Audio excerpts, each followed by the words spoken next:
나라를 설명하는 형용사에 분할할 수 없는 불가분적 이런 말이 굉장히 많이 나와요. 나라의 헌법을 세팅할 때 불가분적, 유럽의 역사에서는 굉장히 중요합니다. 우리나라의 역사에서는 굳이 그걸 강조할 필요가 없는데 불가분적, 그 다음 세속적, 이것도 유럽사에서 엄청나게 중요한 겁니다. 터키는 그게 그 문제가 정리가 안 된 나라죠. 불가분적, 나눌 수 없다. 통일된 하나의, 그 다음에 세속적, 종교적이 아니고 세속적, 그 다음에 세 번째 민주적, 네 번째가 사회적 공화국이다. 프랑스는 사회적 공화국이다. 소셜 레퍼블릭이라고 말했다는 거예요. 저의 이상도 그거예요. 저의 꿈, 저의 사상, 저의 주장도 대한민국이 사회적 공화국이 되게 하는 것이 저의 꿈이고 바람입니다. 사회적 공화국. 사회주의 공화국이 아니고 사회적 공화국. 프랑스는 불가분적, 세속적, 이거는 한국 환경에서 굳이 얘기 안 해도 되고요. 민주적, 사회적 공화국이다. 민주공화국에서 그칩니다. 우리나라에서는.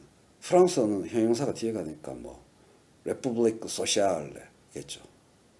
그래서 정부 재정 지출이 차지하는 비율이 50%를 훨씬 넘는 겁니다.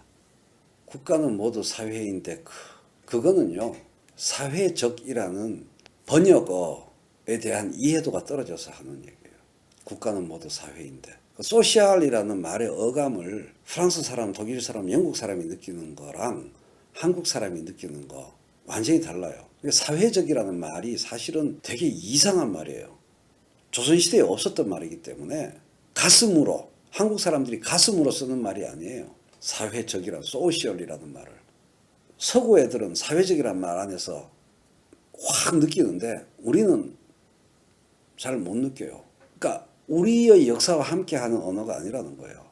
사회라는 말과 사회적이란 말은 한민족의 삶 속에서 만들어진 말이 아니기 때문에 이해도가 가슴으로의 이해도가 굉장히 낮은 단어예요. 그러니까 사회주의에 대한 오해도 있고 반대말을 생각하면 되죠. private, 사적의 반대말이 사회적인 거예요.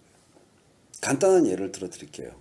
사회적이라는 말은 그러니까 공화국이라는 말을 뿌리까지 들어가면 그 안에 사실은 소셜이라는 말이 녹아있죠. 생산의 사회적 성격이 강하다 이러면 도대체 이게 뭔 소리냐, 아무 느낌이 없는 말입니다. 많은 분들에게. 물건 하나가 만들어지기 위해서 개입되는 사회적 분업 정도가 강하다 이 말이에요.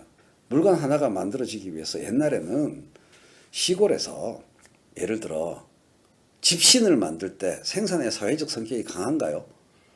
생산의 사회성이 높은가요? 집신이라는 물건을 만들 때 그 마을 안에서 그냥 다 해결되는 거죠.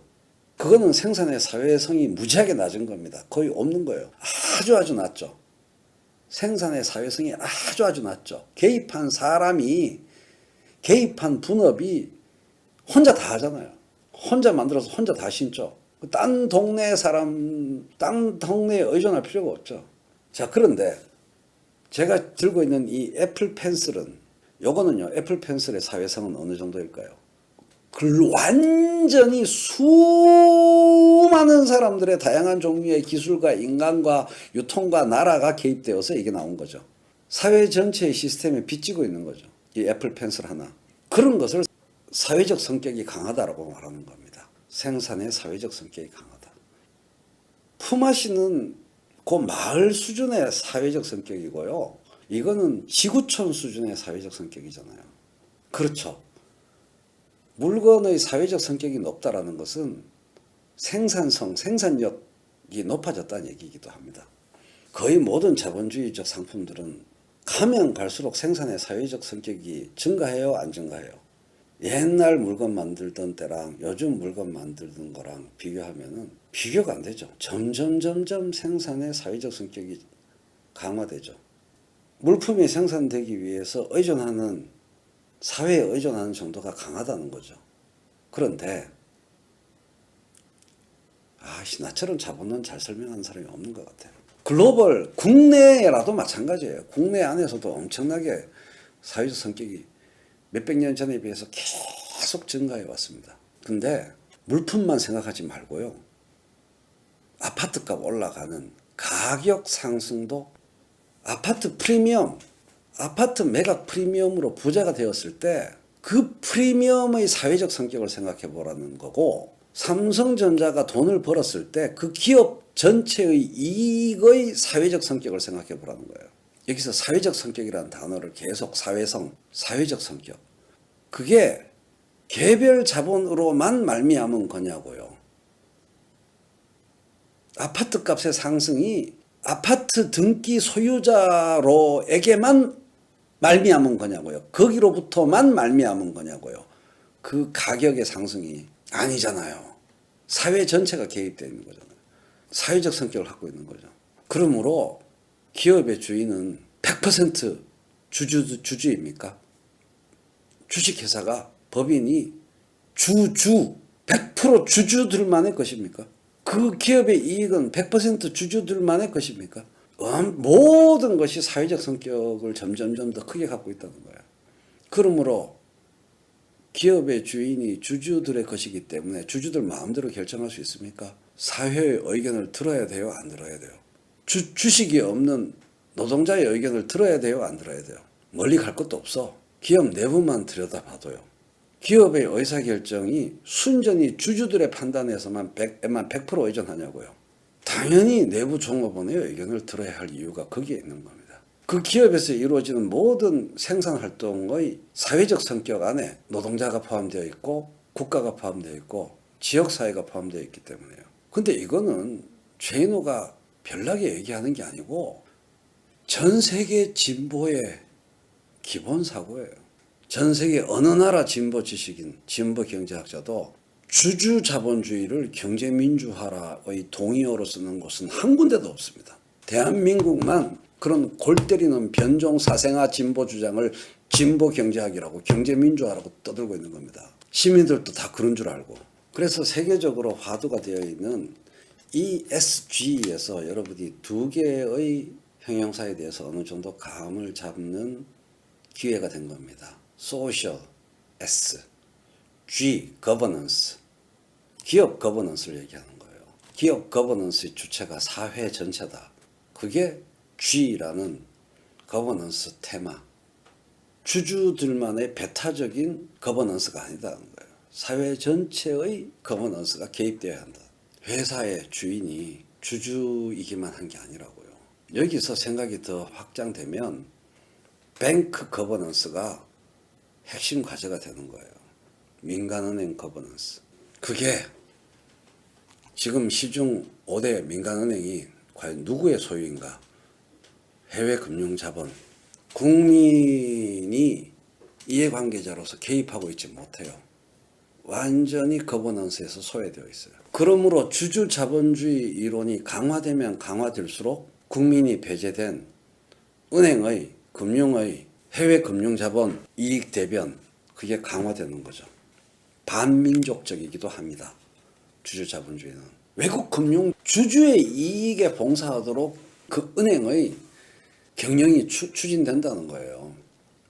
근데 그 주주의 다수가 해외 자본이니까. 그래서 반민족적이라는 거예요. 2권에 나와, 2권에. 감제고지를 점령하라. 오늘날 한국 경제에서 이른바 리딩 뱅크라 불리는 5대 시중은행 또는 금융그룹은 신한, 하나, 국민, 우리, 농협은행이다. 제일은행과 한미은행은 그들을 인수한 영국 스탠다드 차터드와 미국 시티은행이 각각 2008년 미국 영국발 세계 금융위기 과정에서 심각한 손실과 구조조정을 겪음에 따라 한국 경제에 큰 의미가 없는 존재로 추락했다. 제일 스탠다드 차터드나 시티는 빼고 농협을 제외한 신한, 하나, 국민, 우리 등의 자산 규모는 합계 1,500에서 2,000조 원에 달하는데 그 막대한 예금 자산, 대출 자산, 투자 자산, 우리나라 국부에 굉장히 중요한 겁니다. 그거의 운명을 좌우하는 것은 국민이 아니고 그 금융그룹들, 어디요? 신한, 하나, 국민, 우리, 농협. 농협 제외하고 신한, 하나, 국민, 우리, 그들을 지배하는 것은 주주들입니다. 그 은행의 주주들. 그런데 우리나라는 완전 개방 글로벌 자본시장 네트워크의 일부예요. 그래서 월스트리트의 이익에 월스트리트가 결정한다는 겁니다. 한국 민간은행의 움직임, 핵심 진로는. 근데 이런 월스트리트의 이익에 봉사하는 경제사상, 주주자본주의가 바로 이런 거에 봉사하는 건데 어떻게 진보입니까 이게. 기업이 사적 성격만 갖고 있는 것이 아니고 사회적 성격을 갖고 있다는 거예요. 생산의 사회적 성격이 높아지고 기업도 사회적 성격을 갖고 있고, 그래서 그 사회적 성격만큼의 사회적 책임을 지도록 국가가 움직이면 그게 사회적 공화국에 가까운 모습이 된다는 얘기예요. 사회적이라는 형용사에 대한 설명을 드린 거죠. 부동산 자산 이익의 증대는 사회적 성격을 갖고 있는데 그 자산 이익의 점유는 완전히 사적입니다. 맞습니까? 주식 가격의 상승은 사회적인데 주식 가격 상승 이익의 점유는 완전히 사적입니다. 도덕 철학적으로 부당하다는 거예요. 도덕 사회 철학적으로. 그 이익의 발생은 지극히 사회적인데 이익의 점유는 사적이라는 거예요. 그러니까 이제 사회적이라는 형용사에 대해서 가슴속에서 느낌이 많이 달라지셨을 겁니다. 반대말은 사적이구나. 프라이빗라는 대형 쌍 속에서 소셜이라는 단어가 생각납니다.